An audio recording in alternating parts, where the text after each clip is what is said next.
ডিম্বুটা যেই সময় ভাসতেছিলেন সেই সময় রাত ছিলেন নাকি দিন ছিলেন, রাত দিন যাই থাক না কেন বাবা, ডিম্বুটাকে একজন ব্যক্তি সর্বপ্রথম ধরলেন।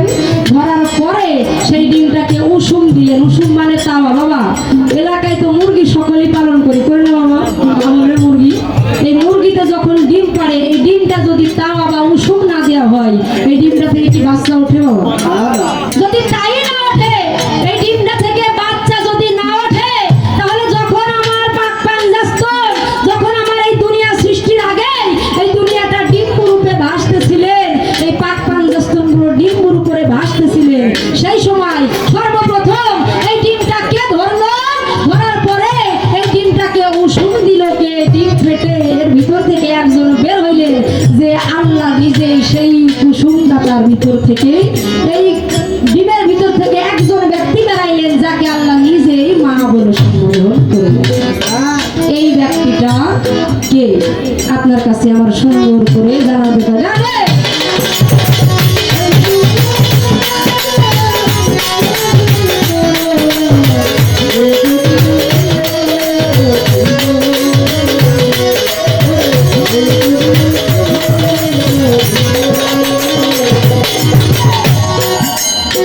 ডিম্বুটা যখন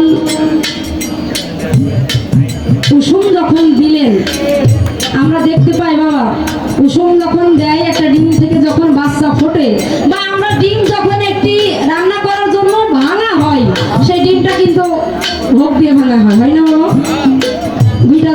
দুই দিকে হয়ে যায়। আমার আপনার কাছে জানার বিষয়, যখন এই কুসুম দিয়েছিল সেই ডিমটাই, সেই ডিমটাকে আমাদের যেভাবে ডিম ভোগ দিয়ে ভাঙা হয় এইভাবেই ভেঙেছিলেন, নাকি ওই ডিমটা অন্য কোনো কায়দায় ভাঙা হয়েছিল? যদি কুসুম দেওয়ার পরে যে কায়দায় ডিমটা ছিলেন, এই দুইটা অংশ দিয়ে, যেহেতু পাক পাঞ্জাস্তনের একটা অংশ, এইটা বিফলে যায় না, তাই এই দুইটা অংশ দিয়ে কি তৈরি হয়েছিল, এখন ওইগুলো পৃথিবীতে আছে কি নাই? না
রেখেছে, আপনাদের মনে আছে রে বাবা? ভুলে গেছি বাবা। ফেসাদে বন্ধনায় যদি প্রশ্ন করা হয়, তাহলে সারা রাত না জানি কি করে। ওই যে বাবা একটা গল্প শুনছেন কিনা জানি না, আচ্ছা গল্পটা নাই কই।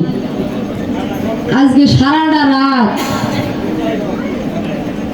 যেহেতু অনেক প্রশ্ন করছি, মীমাংসা করার জন্য সময় লাগবে, তাই কোনো গল্প কইব না, দিলাম কথা আপনার। শুধু আমি গান করব, একটা করে গান করব আর প্রশ্ন করব, গানের ভিতরে যতটুকু আমার জানার বিষয় এইটুকুই শুধু করব, আপনি দয়া করে খালি মীমাংসাটাই করবেন, বাইরে একটা কথা কব না, খালি গানই গাবো। আইসের মতো দূর থেকে যদি ফাঁকা ফাঁকা প্রত্যেকটা শিল্পীর মতো ভাও পেড়ে চলে যান, তাইলে তো সবই বৃথা। যত কষ্ট করে আপনার আনছি, যদি তার ভিতর থেকে আমরা কিছু নাই নিতে পারি, তাহলে আপনার আনা আপনাকে দেখার জন্য আনছি না কেন? আস্তে আমার কাছে একটি প্রশ্ন রেখেছেন, আপনি আপনার বন্ধনের মধ্যে বললেন, কি বললেন? বন্দি আল্লাহ, বন্দি নবী, বন্দি মা ফাতেমা। একদম উন্নত মানের একজন শিল্পী, আপনি প্রশ্ন করলে হয়তো বা হিসাব নিকাশ করে করবেন, কিন্তু সেই লাস্টে যে কি দেখি তা আল্লাহই জানে। যেহেতু প্রথম মানুষ তো আপনার এত কিছু বলবো না।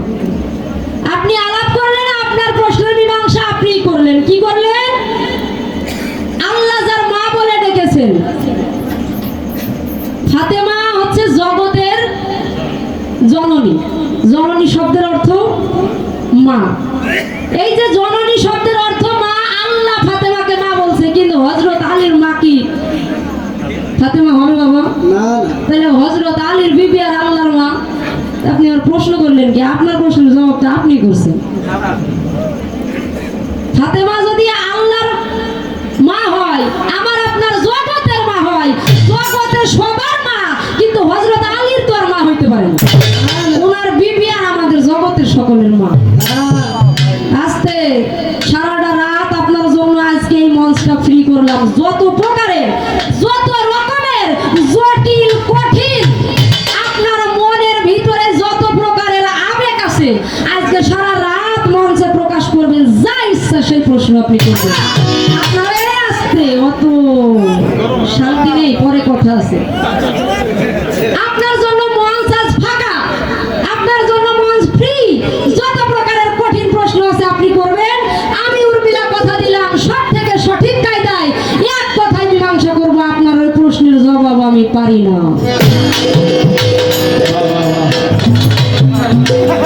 কি এই মজিবুর ভাই, টাকা কি কিছু কম দেওয়া হবে নাকি? কি বাবা, হবে নাকি? টাকা যদি কম না দেওয়া হয়, আপনি যত প্রকারের জটিল প্রশ্ন করলেন, এটা আমার যায় কি আমি জানি না। এক কথায় মীমাংসা শেষ। এরপরে আপনি যত প্রকারের জটিল প্রশ্ন আছে করার জন্য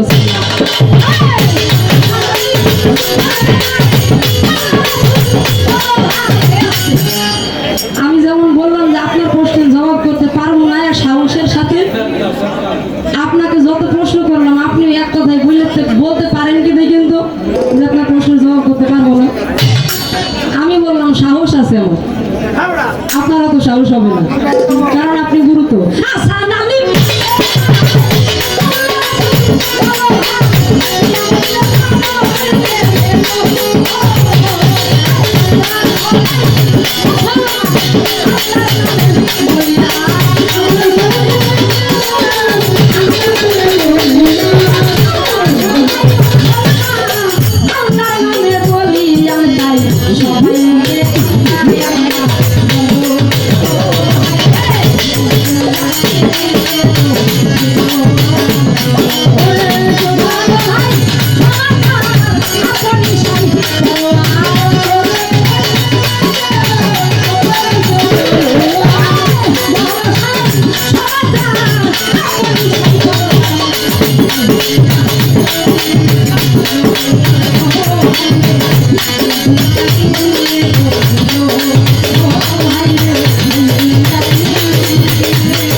Thank you.